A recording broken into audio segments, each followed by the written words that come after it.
Guitar Business Radio is the podcast for the business of guitar, where you'll always get no reviews, no demos, and no idle chatter. From players to CEOs and in between. If you have a professional or business connection to the world of guitar, this show is your window to insight and information you won't get anywhere else. I'm Jeffrey D. Brown, and I approve this message. So let's get to it. From Guitar Business Media, welcome to the 74th episode of GBR, the show that strives to offer you something out of the ordinary in a world of podcasting where so much of it sounds the same. And this episode is no exception. We're going to break wind with tradition and move into some uncharted waters as we tackle the timely, if not controversial, topic of what is Gibson really up to? But first, I want to invite you to stick around at the back of the show, where today we're going to be talking about spaghetti and how you can use it to get ahead in your business. Of course, we have a lot of things to get to before that, but it never hurts to offer a little teaser of some important and useful content you can look forward to after withstanding what you're about to hear. But before we get to all that, I want to make a few things clear beyond question, beyond reproach, beyond the inescapable truth about opinions that we should all be aware of. What you'll be hearing in today's episode represents my opinion, my view of things, my interpretation of events as I see them.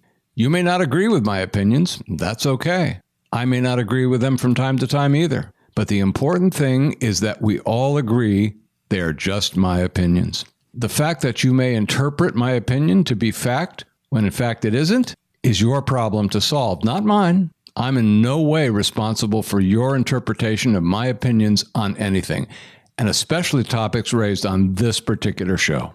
I may suggest the possibility of certain things occurring that may seem completely unreasonable to you, not based on anything factual and completely made up. That may or may not be the case, but in any event, they're still just opinions. Now, why am I spending so much time on this disclaimer? I mean, that's kind of what it is. And my answer is simply that it's complicated for a lot of people. People read all kinds of things into all kinds of things that end up being just wrong. We've all done that.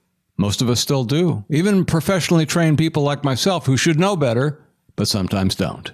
Now, while you're busy trying to figure out what I just said and what it means for you, well, let's just move on to something completely different. So the title of this episode is, What is Gibson really up to? Now, you could possibly say that this is a rhetorical question of sorts, but however we may expound on that, I think it's vitally important to review some of the facts. Not all, just some. I don't have all the facts, and I'm sure you don't either, which is part of the reason I'm talking about this today.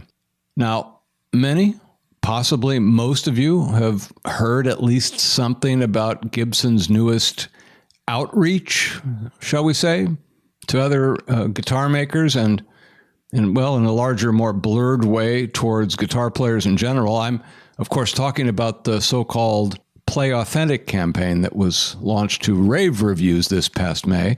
Of course, I use the term rave rather loosely and maybe with a different connotation. The thing that most people who know about this and will identify with it is that now infamous video that was posted on YouTube and hosted by a guy named Mark Agnostic. I'm not sure that I'm pronunciating that correctly, but that's what it looks like to me. So I'm just going to have to go with that. But if I've got it wrong, let me know and I'll try to get it right next time.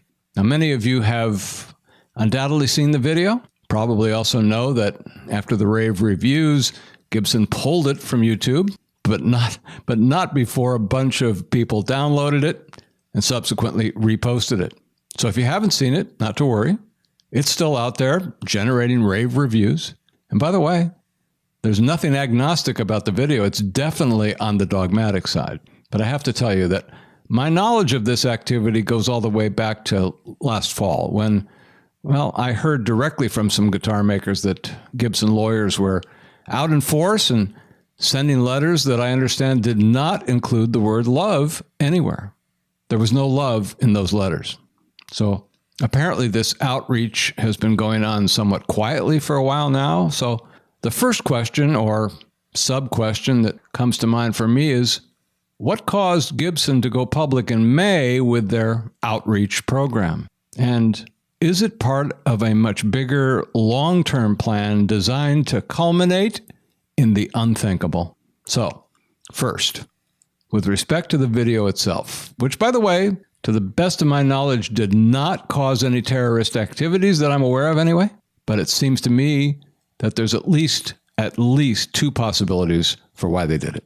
Now, the first possibility is that they knew in advance what the reaction was going to be and that they would have to pull the video, but that it would still exist. And that scenario was and is part of a larger plan that, well, can't possibly be acknowledged at this time, but I'll come back to that. The second possibility is that this was just a harebrained idea cooked up by some pranksters in the marketing department who, well, did not have Gibson's best interest in mind.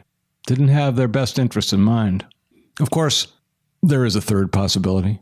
I did say at least two, and that didn't preclude a third, and that would simply be, well, the lawyers are in charge. The lawyers are in charge. Now, don't get me wrong. I don't have anything against lawyers in general. I went to law school. Wasn't my favorite thing to do, but I did it. Rarely admit it. The truth is, lawyers have been known to be aggressive. They do charge a lot of money when they work. So there's a potential for a motive there. But getting back to the first possibility, there's a bigger, more complicated plot line here. Now, this is where it gets tricky and why I spent so much time in the front of the show with my disclaimer. This is my opinion, and it's purely speculative. My advice to you, and that's not legal advice, but my advice to you is to take it with a grain of salt. And if you're on a low-sodium diet, a salt substitute will work just as well. So, to really understand the purpose of the video and the public launch of the Gibson Outreach Program, we must, no matter how unpleasant it may seem, well, we must look at the end game. What is the destination, folks? I suggested earlier that it might culminate in the unthinkable. So let's just confront that and get it out on the open, where we can have a national conversation about it. That's what we do these days. We have a national conversation. Actually, we don't, but it's a good talking point that can apply to a lot of situations. That's why we hear it on a lot of the news. But what are we really talking about, folks? Some of you already know the answer. You've been discussing it amongst yourselves, in small groups in your homes, in obscure forums that nobody takes seriously, so you're told. But it's time we think about the unthinkable. I'm talking about confiscation. Confiscation. What does that mean, you ask? Well, let me be as brutally blunt as I possibly can. They may be coming for your guitars. Let that sink in. They may be coming for your guitars. That may be the ultimate goal for some. It's a scary prospect, one that will be immediately dismissed by those in charge, those who have a big stake in the establishment, or anybody who lives in fear of something. Just fill in the blanks. You know what I'm talking about. But the unthinkable will never be discussed strategically. Never. It must be denied and obscured because it all has to happen incrementally, so we don't know it's really happening. Now, you might say, that'll never happen. This is a free country. We have a constitutional right to bear guitars. I'm not talking about the brand Bear Guitars. I'm talking about, bearing guitars. And not that brand either. But the bottom line is that anyone who even suggests the unthinkable will be marginalized by some in the media. And then the politicians will get on board because what else do they have to do? That's what they do. They get on board. And they'll be given their talking points, which they'll all repeat at the same time on every news channel every night. And soon there will be lobbyists and legislation and PR campaigns and public events with megaphones. Little by little, the foundations for the unthinkable will begin to take shape. But then something unexpected may happen. More and more guitar players, they'll start talking about the possibility of the unthinkable. Credible people will start coming forward to take a stand. Lawsuits will be filed to protect their constitutional rights, and the battle lines will be drawn. So how does it end, folks? Who wins? Who loses? What is the cost? What is the long-term damage that is done by a protracted battle? Well, I really don't know the answers to those questions at the moment. Maybe you do. If so, I'd like to hear from you about it. Of course, well, it is possible that none of this will ever happen. It might just be unfounded paranoia. I say that with all sincerity because, folks, there's really a fourth possibility here. Gibson may, after all, just be throwing spaghetti. If you like what we do on Guitar Business Radio, you can become an official show sponsor for as little as $2 a month. You can be a personal or business sponsor at a variety of levels. In addition to getting whatever value you get from the show, which I'm sure varies from listener to listener, you get additional value for being a sponsor.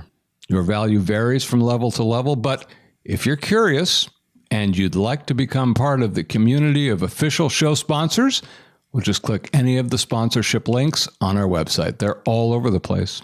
And for those of you on Facebook, if you have a business or professional connection to the world of guitar, you're invited to join us on our special Facebook group run by the GBR team. It's called appropriately the Guitar Business Group. Just search for it. So once again, this week's episode is a bit different, to say the least. As usual, we always want to hear from you, and you can do that easily through the official episode page on our website at guitarbusinessradio.com or on Facebook and Twitter at Guitar Business. You can email us directly at contact@guitarbusinessradio.com. And of course, none of that works for you. Just call us on our GBR hotline at 888-777-2404. You can do that right now if you like, or later. Operators are cautiously standing by in light of today's episode, but if you call right now, they may feel better about it. Now, I said at the front of the show, I was going to talk about spaghetti and how you can use it to get ahead in your business. In fact, I did allude to the fact that maybe that's all that Gibson's been doing, but, well, I think it's time to move on to something more important, like you and me. Separately, of course, not inferring any kind of relationship, but how can we individually use spaghetti to our advantage? Separately. Well, first of all, let's be clear about what we're talking about here. And it's not the traditional spaghetti meal, which frankly I enjoy. Don't eat it all that much because, it's a lot of carbs, but I like it. But I'm talking about something completely different. And that is how you and I can throw spaghetti against the wall as part of a strategic planning process. And for those of you who have followed us closely, well, we've used that technique regularly over the last few years. Of course, throwing spaghetti against the wall and seeing what sticks has been around for ages, but it's a method that isn't always taught in college or vocational schools, but it should be, because there is a method to that madness. And if you're just randomly throwing wads of spaghetti against your wall without knowing the ins and outs of it, well, you could have a real mess on your hands, especially if you're not cleaning it up on a regular basis. So I've decided that, this is a good time to share my method of spaghetti throwing with you guys with the hope that some of you will get some value out of it. That's always the goal, folks. We're all about value for value. That's the foundational component of any business. So with that in mind, starting with next week's episode, we'll be bringing you the spaghetti segment right here in the back of the show. So I hope you'll be looking forward to that. I know I am. In the meantime, stay positive, stay focused on your destination. But so important, keep all the options open on how you're going to get there. Thanks for listening. I'll see you next week on episode 75. Wow, 75.